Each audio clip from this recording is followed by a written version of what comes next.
Today we're going to talk about factorials and partial sums of sequences. First, factorials. The exclamation point symbol in math is read as factorial. So this is 5 factorial. This problem says 7 factorial. And this problem says 5 factorial divided by 2 factorial. So what is a factorial? A factorial is a multiplication problem, and 5 factorial is shorthand for 5 times 4 times 3 times 2 times 1.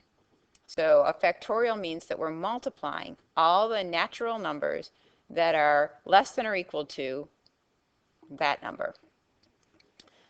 7 factorial would then mean 7 times 6 times 5 times 4 times 3 times 2 times 1.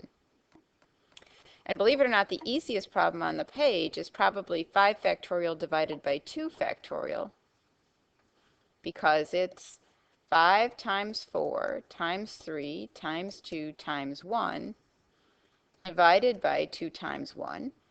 And in a division of factorials, we're going to get some canceling. So the 2's will cancel and the 1's will cancel. So all I really have to do is 5 times 4 times 3, 5 times 4, 20, 20 times 3, 60.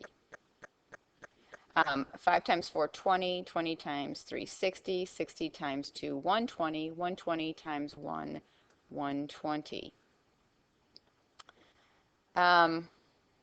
Wow, there must be a calculator function for factorial, and there is.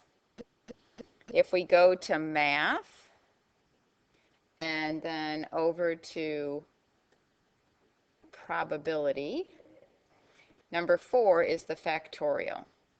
But if I just bring that to the screen, it's trying to do a factorial, I'm not sure what. So let's try that again. The first thing I should put in is the 5, and then go to math, probability, number 4 factorial, and hit enter. Indeed, it's 120. 7, math, over to probability, number 4 is factorial. So this is 5040.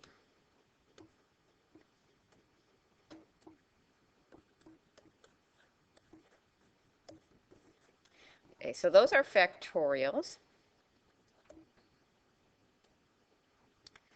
Now we're going to talk about partial sums. Partial sums almost always have this notation, which is called sigma. Sigma. It's actually the capital Greek letter sigma, and it means add things up. So in mathematics, sigma means you're adding things. So let's take a look at what we might be adding.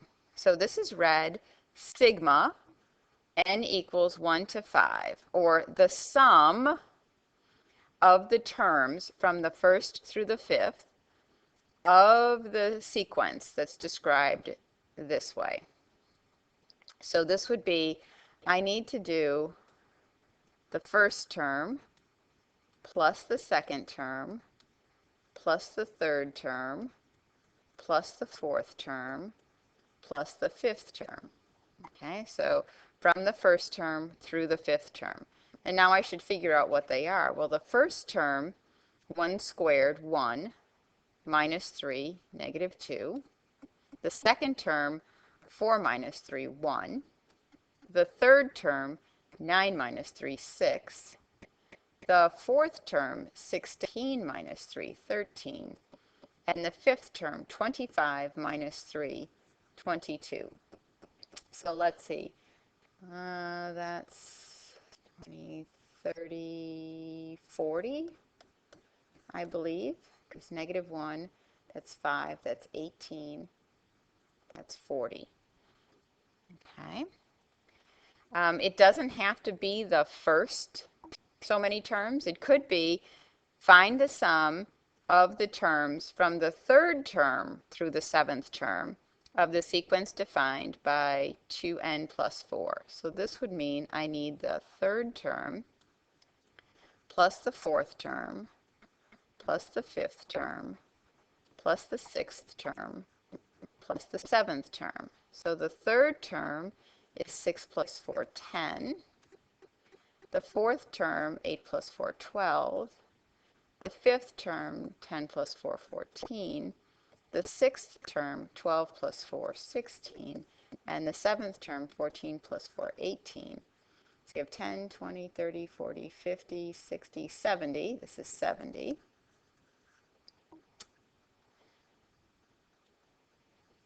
And it doesn't have to always be n. It could be find the terms from the sum of the terms from the 5th through the 8th.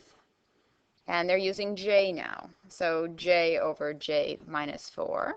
So this would be the 5th term plus the 6th term plus the 7th term plus the 8th term.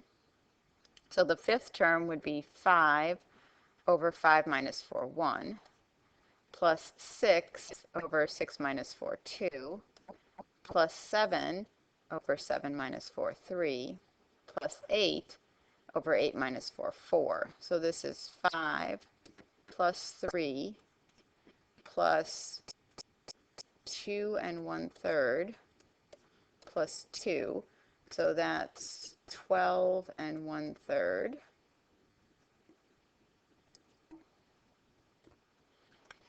Okay, so at this point, if I want the sum of the terms from the 3rd term through the 50th term, that becomes a bit of a nightmare because that's a lot of terms.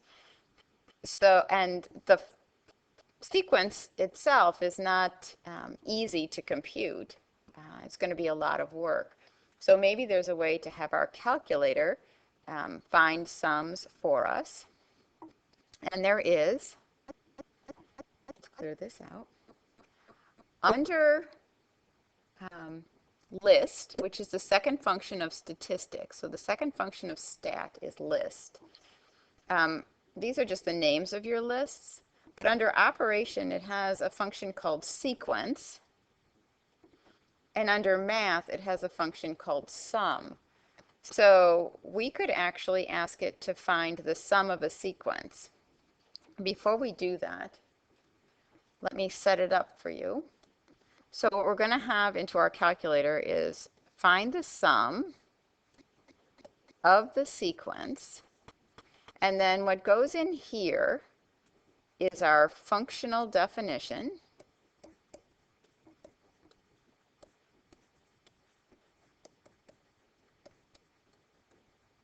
Comma. What variable did you use? Comma. Where does the index start? Index start. And by that I mean, in this one it starts with the 3rd term. And then where does the index end? In this case it would be 50. So what is this one going to look like? Well, we went to second list, arrowed over to math. We're going to bring number 5, sum. Then we're going to go back to list. Under ops, there's a sequence. By the way, you can find these in your catalog as well. Catalog under S. Okay, it was n squared. Oh wait, I can't remember. N squared plus 3n. So variable, so x squared plus 3x, and then a comma. Well, we didn't use n. We actually used x, so I'm going to tell it I used x. But you could use any of these alpha characters if you were like in love with b or c. You just have to tell it that the variable you chose was b or c, comma, starting with the 3rd term and finishing with the 50th term. Close, close. And then the calculator goes out, calculates all the terms and adds them together, and we get 46,736.